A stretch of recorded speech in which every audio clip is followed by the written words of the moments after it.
utamanya dan hanya 1 kali pukulan menurut dakwaan jaksa, itu merupakan satu kesalahan prosedur.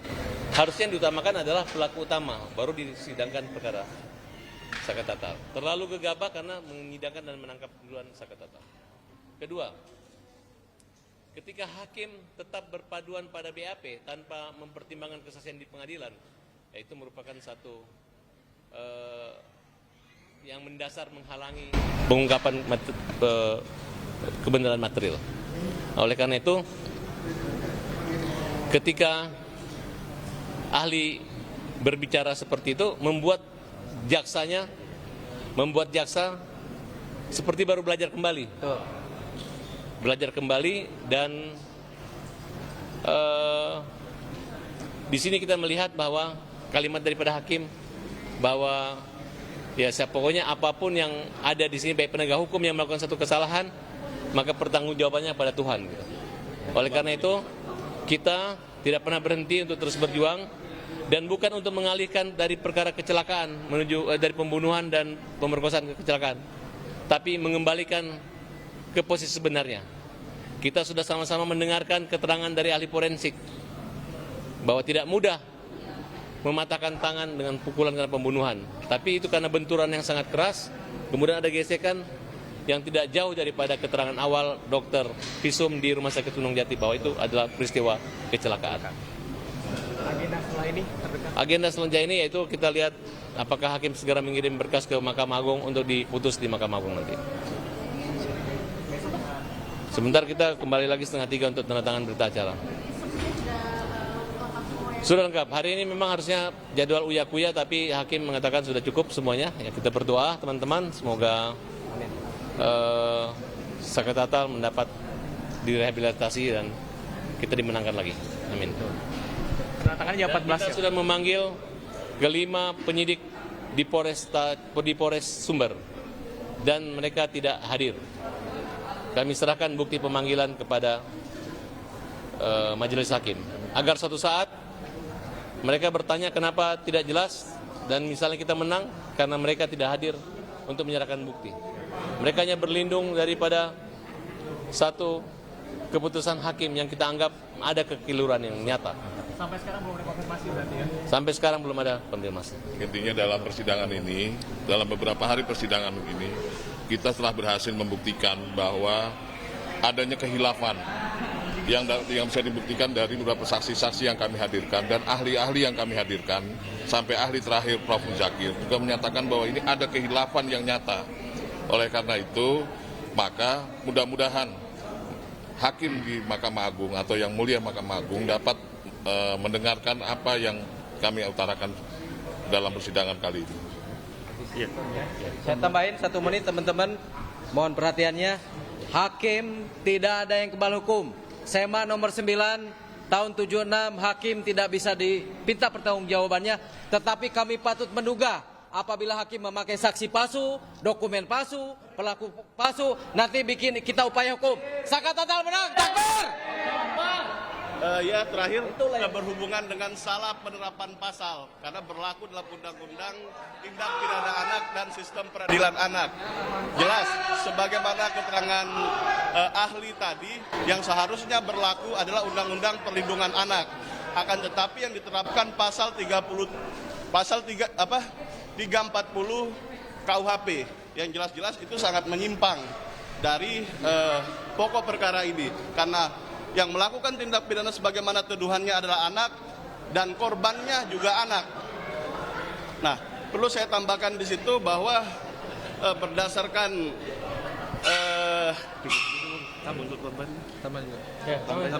tambahan dari memori PK kita dan tambahan memori PK kita mempunyai bukti. Tambahan dari dari keterangan ahli Profesor Dr. Muzakir, kita bisa menyampaikan bahwa novum ke-10 kita terkait DPO pernyataan Polda Jawa Barat yang menerangkan Andi, Dani adalah fiktif, itu memang bukti yang paling kuat. Dengan adanya bukti tersebut, artinya Polda Jawa Barat telah salah dalam melakukan proses penyelidikan penyidikan. Untuk itu, dengan bukti novum tersebut, Hakim PK untuk bisa mempertimbangkan terkait novum dan kekhilafan hakim dalam memori peninjauan kembali itu. Dan pada keterangan ini dijelaskan pertanyaan pada jaksa bahwa apakah bisa Polda Jawa Barat maupun Mabes Polri menyatakan dengan keadaan lisan tanpa melalui gelar menyatakan bahwa DPO 2 itu fiktif. Pak Muzakir mengatakan tidak bisa karena namanya pejabat penegak hukum tidak boleh berbohong, dan apabila dia berbohong ada akibatnya. Jadi itu adalah berita penting dan itu harus dianggap dipercaya. Oleh karena itu pernyataan DPO itu adalah merupakan bentuk yang nyata oleh pejabat dan betul dianggap memang adalah fiktif. Jadi tidak ada masalah.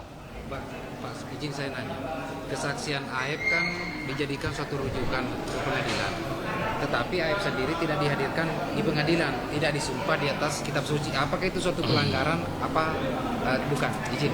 Bagi ahli ini merupakan satu ketidakseriusan, yaitu suatu upaya untuk menutup-nutupi, untuk membohong-bohongi, karena perkara ini adalah perkara yang memerlukan pembuktian untuk mengungkap kebenaran material. Jadi kalau udah ada dari awal polisi langsung sumpah, itu hakim bisa memerintahkan. Bahkan apabila saksi tidak datang bisa dipidana. Nah, kalau saksi dibiarkan, kemudian tidak ada sanksi akibat itu, baik jaksa yang menghadirkan maupun polisi yang tidak bisa menghadirkan, maka itu dianggap satu bagian dari tindakan yang mendasar untuk menghalang-halangi atau dianggap boleh sebagai perintangan suatu peristiwa pidana. Oke, makasih. Semangat terus. Semangat. Nambahin. Kalau boleh nambahin saya, nambahin nggak? Teman-teman kalau boleh nambahin, yang namanya PK itu adalah upaya hukum luar biasa dan sangat luar biasa. Yang tadi saya sampaikan tidak semua orang bisa melakukan upaya PK. Dan hari ini PK untuk Sakatatal menjadi pembelajaran hukum seluruh Indonesia. Dan PK ini hari ini terbuka terang benderang dan luar biasa. Saksi-saksi yang berkualitas hadir membuktikan bahwa PK ini sangat berkualitas dan insya Allah dikabulkan. Ini ada pelajaran hukum yang luar biasa yang menjadi pendidikan untuk semua penegak hukum dan para mahasiswa hukum. Dan tidak menutup kemungkinan nanti akan ada PK-PK yang lain dari masyarakat yang selama ini tertindas yang tidak muncul. Terima kasih. Terima kasih.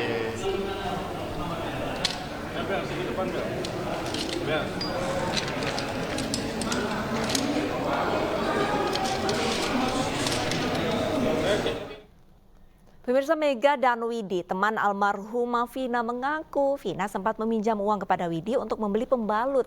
Mega dan Widi juga sempat menghubungi Vina di malam kejadian. Oke. Ada kejadian lain yang penting mungkin untuk disampaikan di sini. Mungkin ada hal-hal yang sifatnya apakah kondisi, namanya perempuan kan tahu, mungkin waktu itu dia lagi sehat, mungkin lagi berhalangan. Lagi haid, Pak. Lagi haid? Ya. Maksudnya lagi haid menstruasi? Ya, jadi pas siang dijemput sama aku sama Mega, kira-kira nyampe rumah aku tuh jam 2, kurang lebih jam 2, Pak. Pas begitu baru masuk ke dalam rumah, si Meganya ke WC, si Vina tuh bilang begini, Pak, Wid ada uang nggak? Dia bilang begitu. Aku minjem dong 50 aja buat beli pembalut sama beli Indomie 2. Ini kesaksian baru terungkap di sini, karena kalau disesuaikan dengan hasil labkrim atau visum itu memang ada pendarahan aktif itu. Saya nggak tahu, nanti kita akan sampaikan ke saksi ahli nanti. Tapi kalian yakin bahwa ada Vina waktu itu lagi haid? Iya, yakin Pak. Yakin Pak, karena saya nyuci darahnya. Kan jadi saya tuh pulang kan dari main sama pacar saya, kurang lebih jam 10. Saya balik lagi ke rumah Widi. Saya kan mau buang air kecil. Nah di situ ada celana dalam sama pembalut, tapi itu masih banyak darah, Pak. Nah kan kalau saya orangnya risih gitu tuh, Pak. Risih, saya siram-siram. Nah itu tuh ada juga conditioner sunsilk warna kuning punya saya, soalnya habis. Saya kan sambil marah-marah, soalnya saya belum pernah pakai sama sekali, tapi kok udah habis. Ini pembalut punya siapa? Jorok banget, kebiasaan, nggak pernah dicuci atau ini gitulah, Pak. Nah terus kata Widi, itu tuh anak itu, gitu Pak. ini kesaksian sangat penting sekali. Nah jadi sebenarnya. cuci sama sayanya Pak, tapi Artinya pakai kaki. saudara saksi kalian itu disumpah loh. Disumpah di hadapan Allah Subhanahu wa taala di atas suku Al-Qur'an lagi. Artinya ini jangan seolah-olah kalian ngarang-ngarang atau mungkin lupa, mungkin pada saat sebelum kejadian, memang pada hari tanggal 27 Agustus. Iya, Jam berapa sore? malam Pak, jam 10-an. Saya pulang dari main sama pacar saya, balik ke rumah Widi, kan buang air kecil. Nah itu. Berarti saya 26 kalau malam. 27 cuci celana dalamnya tanggal berapa? Tanggal 27 itu Pak. Oh, Iya, malam minggu.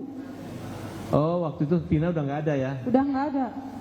Tapi Dia yakin keluar. itu celana dalam milik Vina? Yakin Pak, karena itu celana dalamnya punya dia, saya pernah nyuci, pernah jemur juga Pak. Artinya ini Vina kalau tidur di rumah kamu, dia nggak bawa pulang celana dalamnya? Enggak, ada 2 Pak. Yang dia tinggal di situ Pak. Ya, Cuma mungkin- celana dalam itu aja. Itu aja saya. Pemirsa, usai jeda breaking news masih akan segera kembali dengan rekan saya Nadia Valeri.